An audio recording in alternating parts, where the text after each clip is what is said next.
A thick fog muffled the sounds of boisterous revelry emanating from the taverns along the Sud-Dock quays. Prostitutes, thieves, traders, and professional gamblers flocked to the port upon hearing that Otto Steinroth had returned to the city, his crew paying with gold sovereigns. Those people hoped that they could sell something to the tipsy sailors, that she would be the one to walk away with exotic seals in exchange for the moment of pleasure, that he, by the Ranald's grace, would be the one to win the precious stones brought back by the famous pirates. Under the cover of an unnaturally thick fog, a squadron of sleek ships evaded the guns guarding the city from the walls of Riker Island. The crew of the fort, not to mention the prisoners of the famous fortress, heard nothing. A moment later, the first landing craft were already sailing toward the harbor quays, amidst the sounds of singing and music, and warriors dressed in grey tunics and silver helmets silently slipped into the shadows between the buildings. At the prearranged signal, some of them set fire to the harbor warehouses, while the main force advanced towards the sounds of music and laughter, killing anyone who stood in the way. Shortly afterward, the landing party was able to return to the ship's decks, along with the artifacts stolen by the Ilvatoi from the shores of Ulthuan. In the confusion that erupted in the city, the sleek ships disappeared undisturbed into the fog that hung over Manansport Zee. This is how the supreme commander of the Asur fleets have dealt with his allies.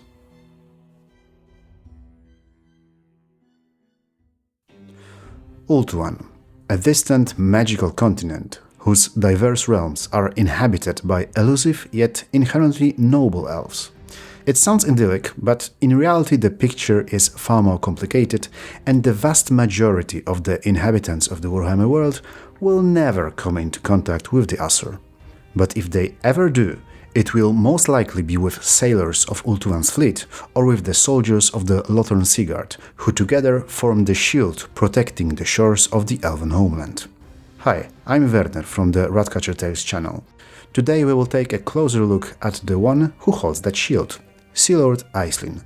So pack provisions for a long journey, for we are about to take a deep dive, pun intended, into the past and character of the supreme commander of the Asur fleets. Sea Lord Aislinn is, compared with other High Elf heroes, a very unusual figure. Unlike icons such as Teclis or Imric, he has not received much attention in narrative books. We cannot learn his entire story from the pages of army books, and, as far as I know, an official miniature of him has never been released. Everything we know about him must be reconstructed from scattered and not always consistent mentions across the lore. Despite this, he is one of the most important figures on the military and political map of Ulthuan, and his influence can be felt literally across the entire globe. All because he commands the most powerful fleet on the Warhammer world. That sounds impressive, but what does it look like in practice? Well, we do not possess the full regulations of Ulthuan's fleet, but careful reading of the army books suggests that somewhere in Lothern there is a palace of the Admiralty where, from time to time, the fleet's most important commanders meet, or at least they are supposed to meet. Among them, Aislinn is the first and most important, and, by the way, the only one whose name we actually know.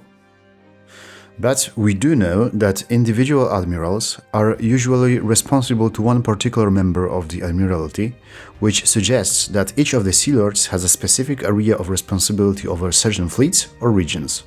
For example, Admiral Jahutrin Siglim is responsible for the Citadel of Dawn and its fleet. But, of course, there must be exceptions to this rule. For instance, Prince Irillion, the eldest son of Phoenix King Finuber, commands his own fleet, which supposedly, among others, includes the fastest ship in Ulthuan's navy and 2 dragons, answers both directly to his father and to Aislinn. We also note that there may be situations in which a given admiral has additional obligations toward other princes of Ulthuan and their realms. At the same time, not every admiral, or even sea lord, necessarily commands a dragon ship, the largest and most powerful vessels in the Asur arsenal. These ships can no longer be built today, as they were once constructed from gigantic trunks from the forest of Anhara Draconis, which the Dark Elves burned long ago precisely so that the Asur would never again be able to build such powerful vessels. Promotion to command such a ship is a separate honor, and its captain is appointed personally by the Phoenix King. Sea Lord Aislinn is unique in that during his lifetime he has commanded at least 2 dragon ships that we know of. They were called Brine Dragon and Calendirian. As if that were not enough, he personally commands not only many fleets, but also the entire Lothern Sea Guard, the largest and most powerful of all Ulthuan Sea Guard forces. Though the name does not fully convey what this organization actually is, the best comparison from our own world that comes into my mind would probably be the United States Marine Corps. Unlike most units of Ulthuan, whose members are called to arms when necessary, the Lothern Sea Guard is a professional military force permanently maintained by Aislinn, the most powerful kingdom of Ulthuan. Of course, other kingdoms maintain their own maritime troops to some extent, but only Lothern, because it constantly supports so many units of Sea Guard, is exempt from the obligation of supplying conscripted archers and pikemen to the Phoenix King's armies. The Asur Marines are required to use both bow and spear with equal mastery, because their duties may take them to the farthest corners of the world and require them to fight in all kinds of conditions. They fight during boarding actions, cover landings on distant shores, defend remote colonies, and protect Asur dignitaries abroad. For example, the Safarian embassy in Aldorf. If they are not currently assigned to a mission, which they usually perform on a rotating basis for 300 days, then for the remaining 100 days of the year, they either perform policing duties in Lothern, undergo specialized training, or recruit new members. The traditions of the Asur Marines stretch back thousands of years, all the way to the time of Eanarion himself. Their special position within Ulthuan armed forces, and the respect they command, is illustrated by the fact that they are allowed to sit in the presence of nobles, so that they always have the strength to fight if the need arises. Because members of the Lothern Sea Guard often do not bother with elaborate manners and also use sailor slang, they appear undisciplined to other Asur, especially compared with the ranks of archers and pikemen. Yet the harsh conditions in which they serve and their rigorous training forge strong bonds between them, and they can fight effectively in almost any circumstances. Their commander, Sea Lord Aislinn, in a sense embodies the esprit de corps of the unit. Blunt and effective. Though there are those who consider him also unnecessarily cruel, ruthless and hot-headed. Even Finnebar himself once remarked that once Aislinn makes a decision, even the advice of the Phoenix King may not be enough to change it. For his part, the Sea Lord has enough tact that he usually simply does not ask anyone's opinion, presumably so as not to put anyone in an awkward position later. Presumably. This is only part of the reputation surrounding Aislinn. Let us try to gather in one place what is actually known about him, so that we can draw our own conclusions. Often a person's origin can tell us a great deal about them. Unfortunately, in this case, we must admit ignorance, because we simply do not know exactly where Aislinn hails from, or even when he was born. Yet, sometimes silence can say more than many words. While gathering materials, I noticed that, unlike many other high-ranking Asur heroes, Aislinn is almost always called simply Sea Lord. Not Prince Aislinn, not Sea Lord Prince Aislinn, just Sea Lord Aislinn. There may be, of course, many explanations. One could be as mundane as the title simply being omitted because it is obvious for someone of such high rank. And that seems to be a case in Sons of Illyrian. But another possibility is that Aislinn does not come from Ulthuan highest nobility at all. I cannot pinpoint any specific place in the lore that would definitely confirm this theory, but personally it appeals to me. The relatively egalitarian structure of the Lothern Sea Guard, where effectiveness matters far more than titles or manners, seems like one of the few paths by which a talented elf of humble origins might reach the highest offices of Ulthuan. Is that really the case? I don't know. Most probably not. Asur society is highly hierarchical, and it is difficult to change one's position within it. If tradition says that a unit must be commanded by a noble, then a noble will command that unit. But even among nobles, not everyone is equal. The most important princes of Ulthuan descend from families who in ancient times, even before Aenarion, led local councils of elders in the regions. Over time, these families came to be recognized as the Highborn, Tarior in Eltherin, while other notable families became the lesser nobility, Torior, beneath whom, in the social hierarchy, stand the common inhabitants, called Kith in Eltherin. There was once also the term Fanior, used for the lowborn, though today it carries somewhat pejorative connotations and is only occasionally used by certain posh highborn to refer to the inhabitants of Avalorn or Crais, whom they apparently consider little more than peasants. Here too Aislinn does not behave quite as one might expect from a highborn elf. For many years he has been a friend of Corhil Lionmane, an extraordinary hero who, nevertheless, began his career as an ordinary warrior and hunter in Crais, without titles and great estates. Before Corhil came to the court of Phoenix King Finubar, where he served as the king's bodyguard, he served alongside Aislinn with a small contingent of White Lions. Aislinn personally had chosen Corhil as the head of his personal guard and champion, and in the service of the fleet commander, distinguished warrior of Crais traveled through many distant lands, repeatedly defending not only his lord, but also all those who journeyed under the Sea Lord's protection while carrying out the Phoenix King's orders. Another example that a career within Aislinn's fleet can be made through merit rather than birth or court intrigue is Ishaya Ves. Shortly before the Great War against Chaos, she commanded the Asur garrison and fleet assigned to the fortress on the Silent Isle, west of Bretonnia. Ishaya began her career in the Marines as a simple guardswoman and over the years rose to an officer's rank. Aislinn noted her leadership ability and experience in various forms of combat and entrusted her with command of the largest naval base the Asur had maintained in those waters. I speak about it in the past tense because, unlike other Asur outposts in those seas whose later fate is unknown, we know very well that the Silent Isle was eventually abandoned, as it is described in the times of Karl Franz. Regardless of whether he comes from Ulthuan's highest nobility or not, Aislinn clearly values the ability of his subordinates above their lineage. He also differs from many Asur nobles in that he is known for his contempt for political maneuvering. In fact, in the 6th edition of Warhammer Fantasy Battle, where high elf armies had to randomly determine which noble present on the tabletop would end up commanding the army due to the intrigue at court special rule, Aislinn's special ability allowed this rule to be ignored. This raises a natural question: how did someone who despises political games obtain one of the most important offices at the notoriously politicized court of Phoenix King? To be honest, we don't really know. We do not even know when exactly Aislinn was appointed to his current position, but we can speculate on that. One of the earliest pieces of information we have about him is that as Sea Lord he set himself the goal of completely halting the repeating Norscan raids on Ulthuan shores. To achieve this, he began a brutal campaign of raids into the fjords of Norska, during which Lothern Seaguard units, accompanied by shadow warriors, sometimes wiped out entire villages preemptively in order to crush potential raids before they even began. This tells us a great deal about Aislinn's character, but it also suggests that he was probably appointed to his position by the previous Phoenix King, Belhator. All because during Belhator's reign, the Norscan raids became so frequent that the mages of Safari created a magical barrier of fog and shifting islands along Ulthuan's eastern coast, and the Phoenix King himself issued a decree forbidding humans from setting foot on the magical continent.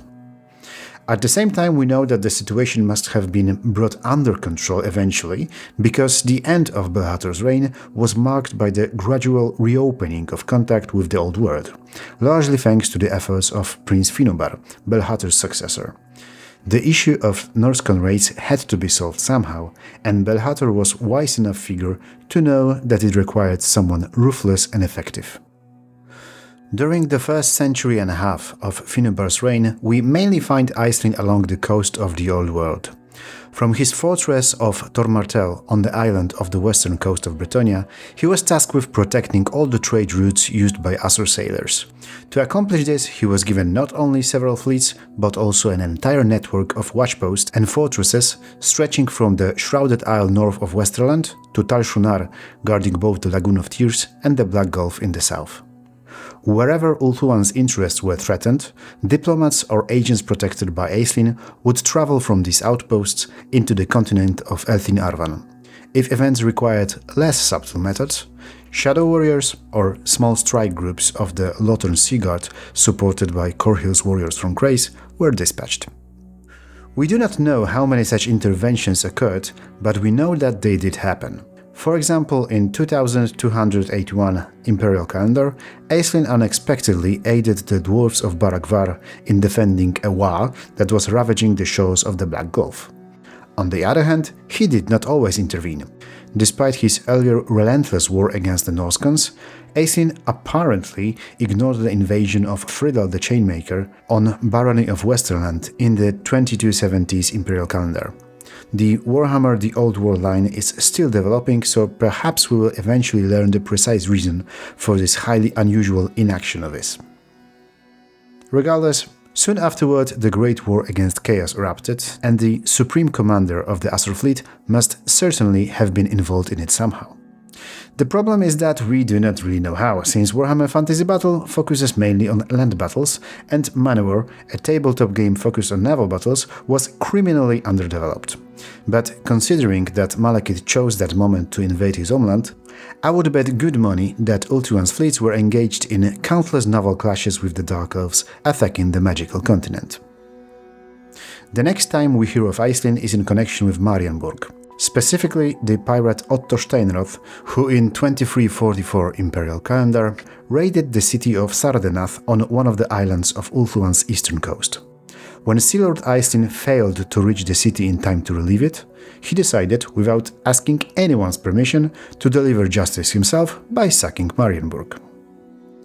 He did not care that the raid on Sardenath had not been ordered by Marienburg's authorities, nor that his retaliation would harm not only Ulthuan's ally, but also severely complicate the functioning of the Asur enclave that had existed there for over 2 centuries. Opinions about his actions at the Phoenix King's court were divided. Some nobles criticized Aislinn for his rash behavior and for making no attempt whatsoever to resolve the matter through diplomacy. Others were pleased that, in an era of increasing openness towards the world, the Asur had shown Old Worlders that they could not overstep their bounds. Aislinn was not punished for his actions. Paradoxically, Finubar decided that such a ruthless commander would be useful in the future, but his standing at court declined significantly. Isolated in Lothern, Aislinn occupied himself with what he had always done well, organizing raids against villages in Norsca. Half a century later, contact with a colony of Tor Elasor was lost, and Aislinn personally led a fleet to investigate. He found corpses, ruins, and evidence that the attack had been carried out by Lochir Felhard. Aislinn resolved to capture and punish the Dark Elf corsair responsible for the massacre. The opportunity came in 2417 Imperial Calendar, when he discovered the Tower of Blessed Dread east of the Isthmus of Lustria in the Sea of Serpents, where a ferocious battle erupted between his fleet and Felhard's Black Ark. Unfortunately, Aislinn's rashness did not serve him well this time, and the Druchi corsair was far better prepared for the confrontation. Despite the heroism of the sailors, the Lothern Sea Guard, the fleet mages and the White Lions, and despite the fact that Aislinn personally clashed with Felhard aboard the burning Calendirian, the Asur suffered a devastating defeat. The Sea Lord lost his entire fleet that day, and hundreds of prisoners were carried away in the dungeons of the Black Ark toward Nagaroth. Aislinn himself was pierced by Felhard's crimson blades, and his body was thrown into the sea. Under normal circumstances, this would have been the end of Aislinn. Yet his story continues.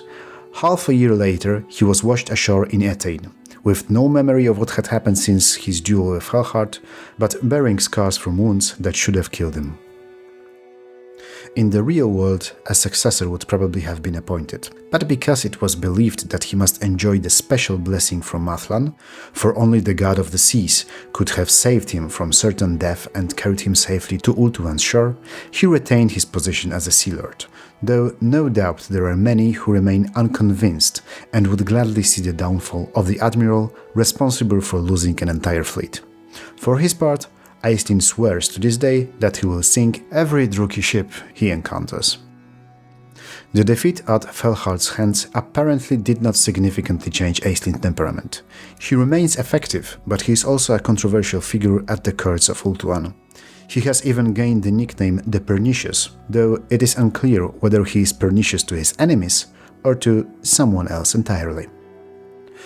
He is described as an excellent tactician who likes to use fog to his advantage, sometimes magical but also natural whenever possible. Yet he also has a tendency toward cruelty and a habit of challenging to duels any human or Dawi who fail to show him proper respect. In my opinion, this does not necessarily increase the respect he might otherwise command. Even stranger is his supposed dislike of halflings.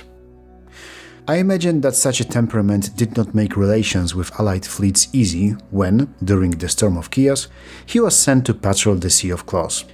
During that war, his forces did not merely repel raids on the northern coasts of the Empire, but also conducted their own guerrilla war, attacking Chaos supply lines, assassinating key commanders, and rescuing prisoners who had fallen into enemy hands. That is essentially everything I've managed to find about him. I will only add that sometimes he rides into battle on a blue and white dragon, and that his personal banner, unlike the banner of the Office of the Sea Lord depicting the dragon Amanar sleeping beneath the Emerald Gate, bears the talons of a bird of prey. How should we judge such an ambiguous figure? One certainly cannot deny Aislinn's tactical skill and dedication. He must have distinguished himself for a long time within the fleet to become its supreme commander despite his contempt for politics. And his defeat at the hands of Lothil Felhard does not negate that, especially since we have no indication whatsoever that he pursues any personal ambitions. Everything he does seems devoted to the fleet and to protecting Ulthuan's shores. At the same time, he is a controversial figure lacking diplomatic skill, and his decisiveness may well be his Achilles heel. When it comes to running our RPG sessions, he is certainly not a character who can appear everywhere. But if you are running a campaign connected with the sea, Aislinn could become a very interesting adversary. Not because the players deliberately tried to offend him, but simply because things turned out that way. On the other hand, the fleets commanded by Aislinn are powerful organizations with many resources and responsibilities, and the character of their commander means that a diplomatic mission formally sent to request permission for an armed intervention may only be a cover, because units of the Lothern Sea Guard are already on the way. This means that we can introduce them to our players in truly strange and unexpected places, as long as it is not too far from the sea. For the same reason, Aislinn and his elves could also function as a sort of get-out-of-the-jail card, appearing almost out of nowhere if events during a session result in the players being captured, for example by the Druchii. Let me know what you think about this character. I'm sure we would all enjoy reading your thoughts in the comment section below. If you like this material, I strongly encourage you to subscribe to the Ratcatcher Tales channel if you haven't already, or leave a like if you're already with us.